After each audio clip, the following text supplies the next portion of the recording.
नमस्कार, मैं प्रतिमा पांडे। हमारे व्रत और त्यौहार में आपका बहुत बहुत स्वागत है।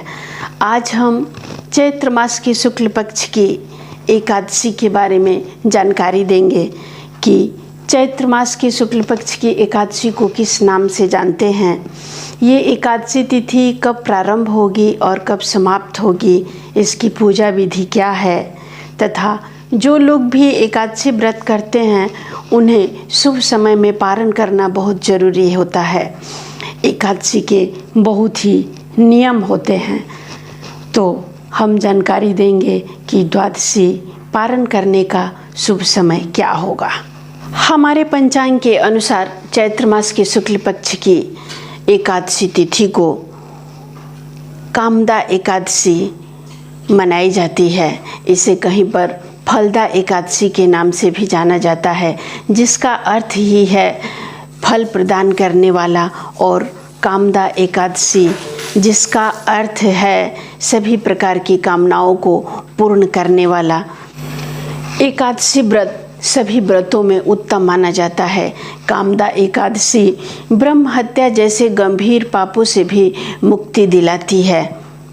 जो लोग व्रत नहीं रख पाते हैं उन्हें भी एकादशी तिथि के दिन विधि विधान से भगवान विष्णु और माता लक्ष्मी की पूजा करना चाहिए, और एकादशी की कथा सुनने से उनकी सारी मनोकामनाएं पूर्ण होंगी। कामदा एकादशी के दिन व्रत रखकर विधि विधान से भगवान विष्णु और लक्ष्मी जी की पूजा करने से 100 यज्ञों के बराबर पुण्य फलों की प्राप्ति होती है। हर साल चैत्र मास के शुक्ल पक्ष की एकादशी तिथि को कामदा एकादशी मनाई जाती है। 2024 में कामदा एकादशी 19 अप्रैल को मनाई जाएगी।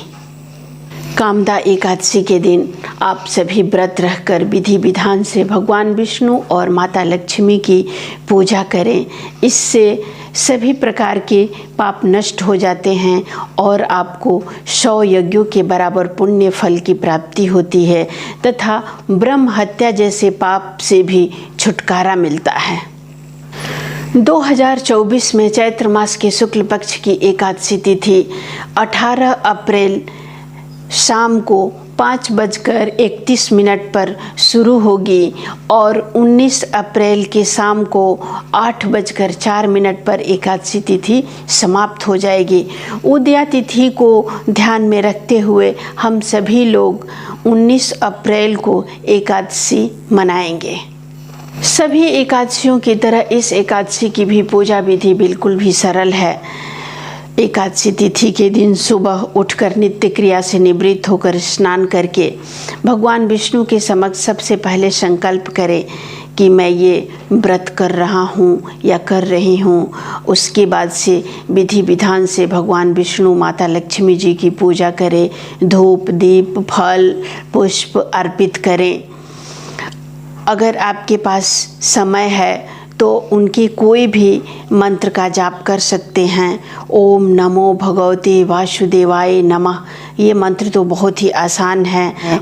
इसे कम से कम आप 108 बार अवश्य इस मंत्र का जाप करें।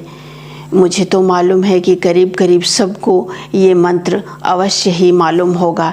इसके अलावा एक भगवान विष्णु का गायत्री मंत्र है, ओम नारायणाय विद्महे वासुदेवाय धीमहि तन्नो विष्णु प्रचोदयात्। ये भी बहुत ही प्रभावशाली मंत्र है। इस मंत्र का भी जाप करने से आपकी सारी मनोकामनाएं पूर्ण होंगी। उसके बाद पूजा समाप्त होने से पहले आप एकादशी व्रत की कथा भी सुने और भगवान विष्णु की आरती करें। इस दिन आप भगवान विष्णु को तुलसी दल अवश्य अर्पित करें। पूजा समाप्त होने के बाद प्रसाद को अपने परिवार में वितरण करें। उसके बाद स्वयं भी ग्रहण करें। जो लोग भी एकादशी व्रत करते हैं उन्हें शुभ समय में पारण करने से ही एकादशी व्रत का पूर्ण फल प्राप्त होता है। तो चलिए जानते हैं कि एकादशी व्रत के पारण का शुभ समय क्या है।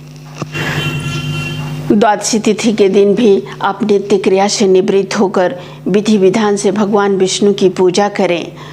उसके बाद से यथाशक्ति ब्राह्मणों को भोजन कराएं या कुछ अन्न दान दें, उसके बाद से पारण करें। पारण करने का शुभ समय है 20 अप्रैल को सुबह में 5:51 से लेकर 8:28 तक। इस शुभ समय में आप पारण करें और एकादशी व्रत को पूर्ण करें। अगले वीडियो में हम फिर एक नई जानकारी के साथ उपस्थित होंगे। नमस्कार।